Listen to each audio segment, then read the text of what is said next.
বর্তমান সময়ের তরুণরা, বিশেষভাবে তরুণরা, তারা বলে যে আমি জানি না আমার কি করা উচিত। উস্তাদ আমাকে বলুন আমার কি করা উচিত, আমি কোন বিষয়ে পড়ব,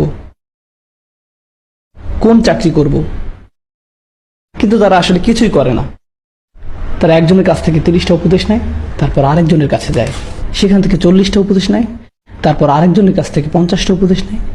এরপর যখন বিভিন্ন লোকের কাছ থেকে অনেক উপদেশ জমা হয়, তখন তারা বলে আমি তো 100 জনের কাছ থেকে 100 রকমের উপদেশ পেয়েছি। অবশ্যই, কারণ আপনি 100 জনের কাছে জিজ্ঞেস করেছেন আর 100 রকমের উত্তর পেয়েছেন, কারণ প্রত্যেক মানুষের মতামত ভিন্ন, তাই তারা ভিন্ন ভিন্ন উপদেশ দিবে। যতক্ষণ না আপনি নিজেকে কাজে নিয়োজিত করবেন, ততক্ষণ আপনি জানতে পারবেন না আপনি আসলে কি। আপনি আপনার শক্তি এবং দুর্বলতা কোনোটাই ধরতে পারবেন না। কোনো কাজ করার আগে ভয় পাওয়া বন্ধ করুন। উদ্যোগ নিতে ভয় পাবেন না, চেষ্টা করতে বা ব্যর্থ হওয়ার ভয় পাবেন না। ব্যর্থতা আসলে আপনার জন্য ভালো। এটা দেখিয়ে দেয় যে কোথায় ফাটল আছে, আপনাকে কোথায় উন্নতি